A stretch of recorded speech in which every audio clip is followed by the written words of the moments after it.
good, Detroit Sports Nation? I am Eric Vincent, your host here at the DSN News Desk, back again to chop it up with you, the best fan base in the world. I appreciate your time and support as we roll through, approaching the middle of the NFL week, where the injury updates start to ramp up.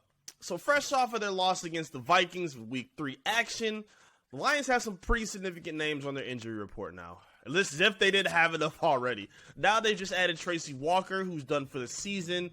DeAndre Swift was banged up, I believe, with a shoulder injury. And also Amon-Ra St. We saw him try to play a bit of a decoy role after he rolled his ankle. He tried to continue to play against the Vikings, but the coaching staff did confirm that he is going to need some time to heal up. It shouldn't be significant time. It shouldn't be anything extensive. But with him being arguably the most important piece of this offense outside the quarterback, it's going to hurt, and it's going to look a lot different to see him and that offense without him in the lineup.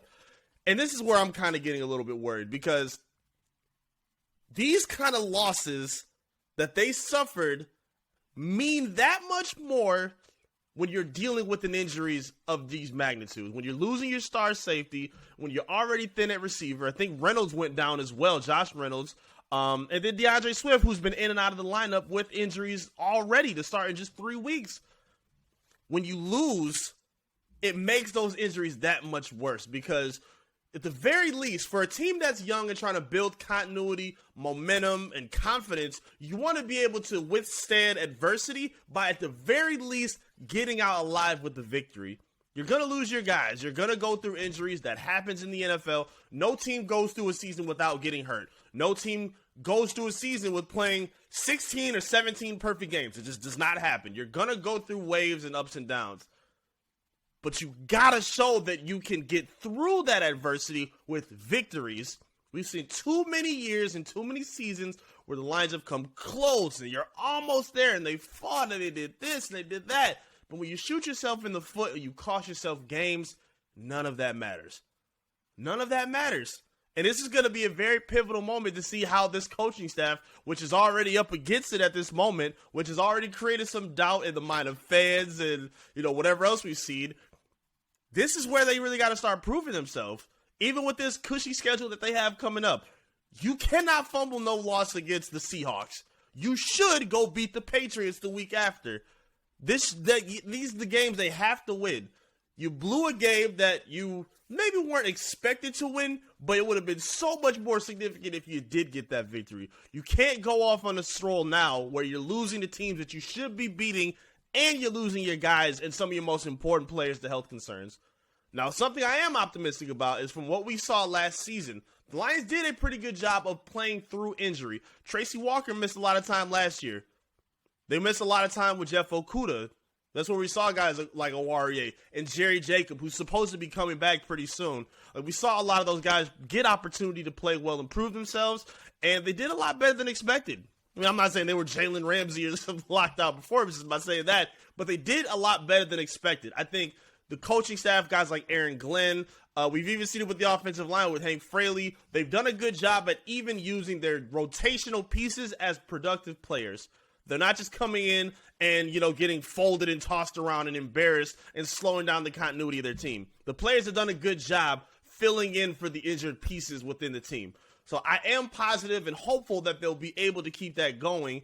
They'll just need the coaching staff to play complementary football and help put them in the right positions to win instead of squandering these games in the end.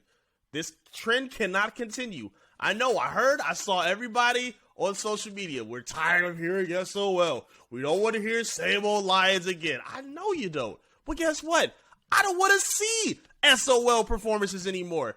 And if you're sitting here lying to yourself saying that that wasn't an SOL performance with the Vikings, I don't really know what to tell you. I don't know what to tell you because that's exactly what it was.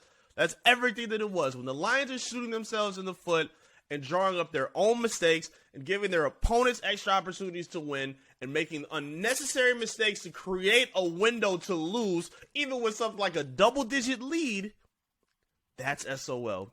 And you're already up against it with an injury report like this. You need your guys to be healthy. You're already missing Jameson Williams. It's probably still going to be expected for him to come back after the bye week, so it's still a little bit more time. You're going to need to see these guys step up. DJ Shark, you've been very underwhelming so far these first few weeks. They need to see more of you, especially if Amon-Ra St. Brown is coming up. TJ Hockenson, you want to get paid, right? This is your time to show it.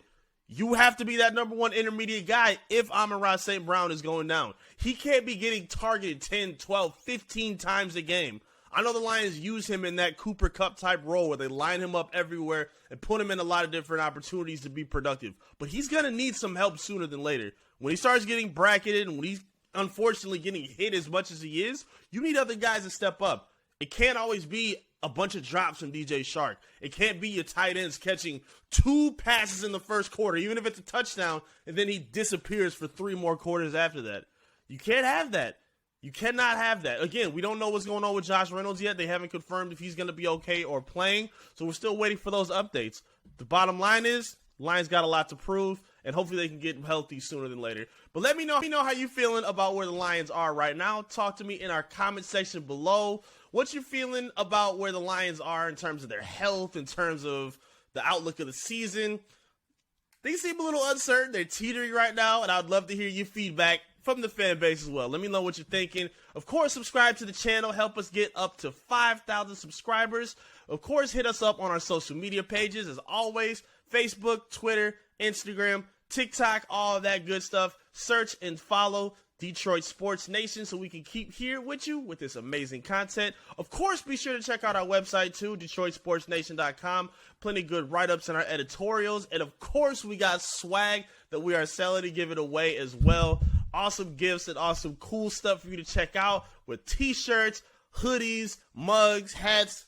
So much cool stuff you want to check out. I'm telling you, give it a look right now. DetroitSportsNation.com. And tag in with me as well, at I am Eric Vincent. Love talking to you guys. Love hearing from you, especially even in our comment section. We had a good discourse about the Lions game. We got a lot of good therapy about the loss together. All of our frustration out in the comment section. And I love to hear that part. So hit us up, and I'll be right back to kick it with you again right here at the DSN News Desk. Peace.